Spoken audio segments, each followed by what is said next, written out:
This is SCP-682, and the video is called The Way SCP Foundation Tried to Kill a Hard-to-Destroy Reptile. SCP-682 must be destroyed as soon as possible. So begins the SCP Foundation file on the dreaded SCP-682, a highly intelligent reptilian monster that has, despite the Foundation's best efforts, proved impossible to kill. It may not be the most dangerous SCP out there, considering that some are capable of eliminating entire realities, but it's one of the most iconic. And you've probably heard tales of the monster that death forgot, and you know exactly why everyone is so afraid of the so-called hard-to-kill reptile. I am still shocked that this thing was birthed from a human vagina. It's been subjected to some of the most deadly weapons and traps the Foundation could devise, and survived attacks from some of its deadliest fellow SCPs. But before we tell you about the Foundation's many failed assassination attempts against the so-called hard-to-kill reptile, we need a little more groundwork on what this creature even is. The first thing to know about SCP-682 is that this thing wants you and everything you know dead. Unlike some other creatures like SCP- Why does it want me dead? What did I do to it? SCP-096 and SCP-173, which are murderous but exhibit no real higher processing skills, SCP-682 possesses cunning, advanced reasoning, and even human-level logical intelligence. SCP-682 can engage you in conversation, but So he just wanted cookies? He just wanted cookies, and so he joined the dark side, and now he wants everybody dead? just talking to the creature calmly and cordially will sometimes cause it to enter its rage state, where it becomes even more dangerous and volatile.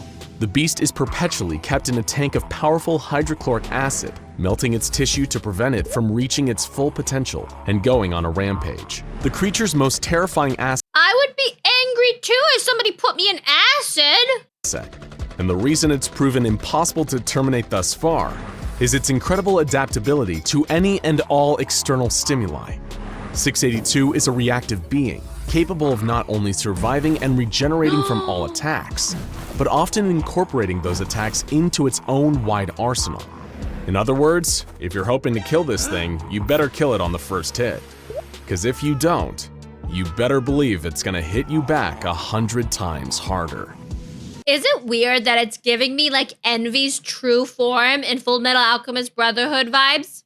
This brings us to the main event. Does that mean the homunculi in Full Metal Alchemist are basically SCPs? Some of the SCP Foundation's most ambitious and frightening attempts to terminate SCP-682, or even understand how it could theoretically be terminated. There are quite literally too many unsuccessful attempts for us to list them all here, so think of this as a highlight reel of the Foundation's most prominent failures. 682 was first cross-tested with SCP-017, a humanoid shadow entity shown to be able to consume matter with its shadows and leave no traces behind. Tests on tissue samples from 682 showed that SCP-017 was able to consume said tissues with no adverse effects. However, when SCP-017 was placed into the containment chamber with the actual creature, 682 let out a horrific roar that was so loud it damaged nearby audio equipment. SCP-017 fled to the corner of the room, and 682, in its rage state, attempted to breach containment. Agents managed to suppress and remove the creature, but no meaningful damage was logged. Attempt failed. SCP-173, the killer statue, was later brought in, hoping that its thus far impeccable track record for killing would hold strong. The second that 173 was introduced into the testing area, 682 retreated to the far wall and began screeching intensely. Also, SCP-173 is that one looks cool. That one looks like some kind of like freaking coil head guy from Lethal Company. Is 173 also like a wait, is the coil head inspired off of that one? Are all the wait. Are all the creatures in Lethal Company inspired off of SCP characters? Of course I know the Weeping Angels were Doctor Who. I love the Weeping Angels. Loot bugs are unique. The loot bugs are unique. Yippee! It was intelligent enough to know what it was dealing with here. While the researchers and guards expected an instantaneous reaction, there was actually a stalemate for over 6 hours. 6 hours? As 682 stared at 173 continuously, Eventually, the tie was broken when agents shot out 682's eyes with high-caliber sniper rifles, breaking the line. They shot out his eyes? That's so painful. Poor little dude. Poor little monster dude. Line of sight and causing 173 to attack. Though 682 sustained damage to several parts of its body, while its eyes regenerated, the creature was not killed. It then regenerated a number of eyes all over its body, covered in a clear armored carapace that made them resistant to bullets. The stalemate continued for an This guy keeps fucking digivolving into to be able to combat anything he encounters. additional 12 hours as 682 maintained perpetual eye contact. 173 was eventually removed from the containment unit, and the mission was aborted. Attempt failed. In their desperation, the SCP Foundation restored to bringing in another dangerous and seemingly unkillable monster to take on 682. SCP-096, also known as the Shy Guy. As astute SCP fans will already know, this being kills anything that sees its face, with no known exceptions, and when it enters its attack mode, it's thought to be quite literally unstoppable.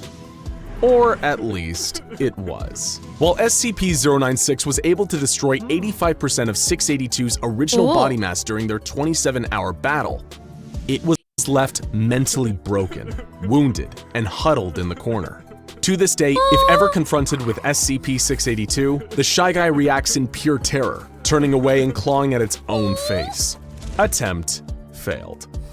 During a deadly containment breach, SCP-682 also went head-to-head organically with another iconic SCP Hall of Famer, SCP-106, also known as the Old Man. The Old Man and a shape-shifting psionic anomaly known as SCP-953 broke into 682's containment cell. The Old Man pulled both of his fellow anomalous combatants into his pocket dimension to continue the battle on his terms. However, despite losing 67% of his body mass during the ensuing pocket dimension showdown, 682 still prevailed, with the Old Man eventually fleeing back to his cell and 953 being collected and taken away by agents. Once again, SCP-682 continued to hold the title. But it wasn't just cross-testing experiments, intentional or otherwise. The SCP Foundation's quest to kill 682 led them to a number of more conventional murder methods, all with varying degrees of success. Due to SCP-682's highly adaptive abilities, some methods were discounted from the outset. For example, launching a powerful thermonuclear missile at the creature was soundly rejected by O5 Command, on the premise that if the creature wasn't destroyed and evolved to the point where it could shrug off nukes, humanity would be pretty much done for. Other ideas were abandoned just for being too ridiculous, such as one researcher's suggestion to fly the creature through the air and drop it from a considerable height, hoping to kill it with a high-altitude impact. You think you could kill this creature by dropping it? Come on, come on, come on.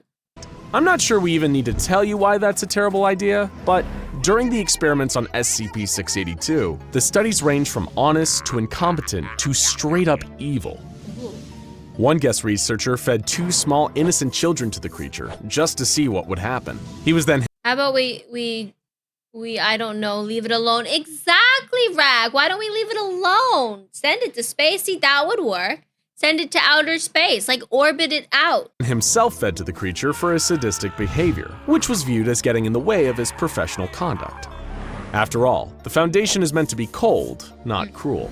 It was SCP-682 that had the monopoly on cruelty.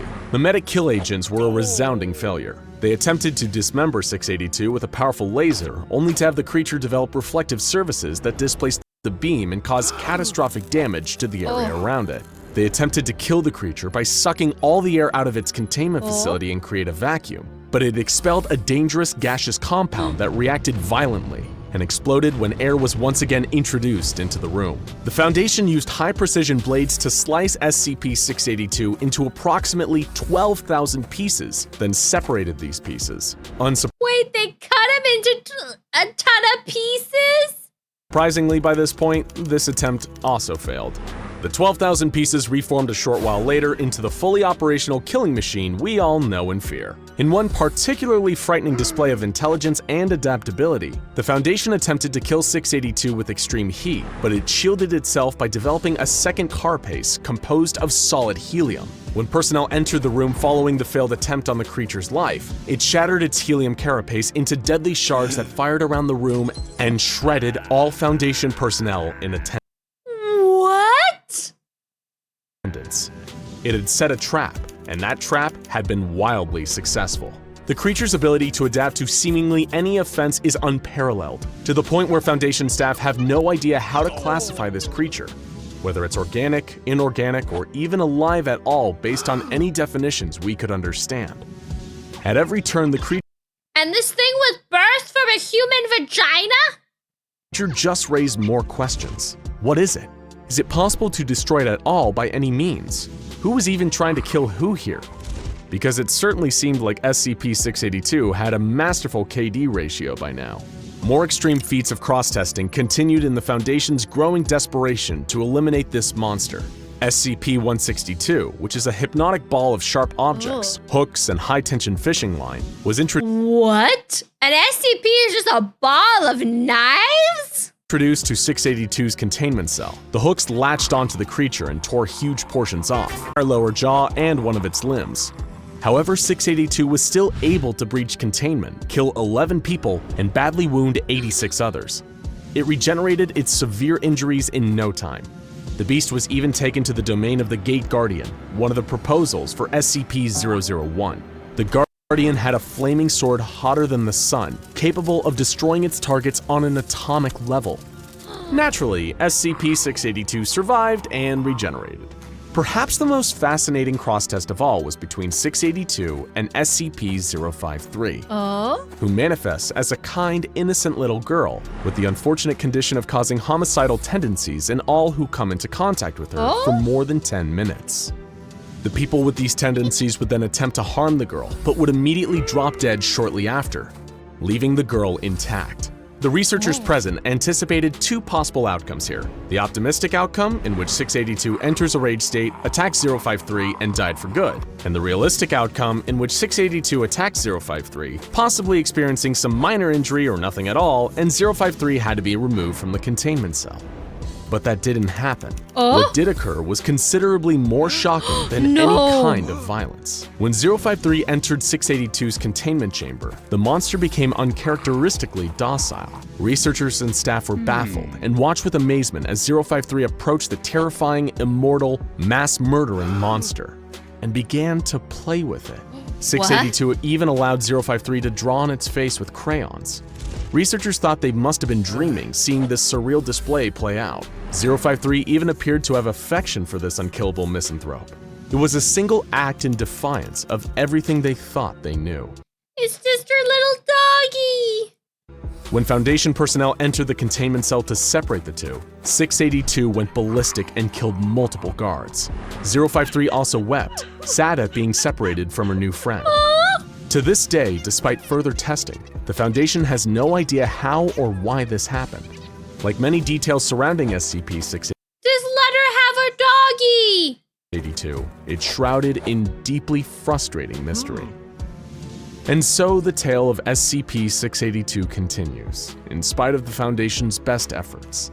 The monster continues to breach containment and slaughter with some regularity, taking out its seemingly limitless hatred for not only human beings, but anything that dares draw breath.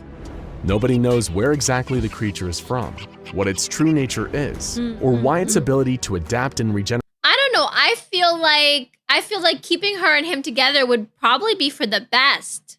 Far exceeds any known organism on this planet. Perhaps one day, through enough research and cross-testing, we can someday answer these questions with scientific precision. But until then, we only have one answer. Hatred never dies. Hatred never dies. That's so sad.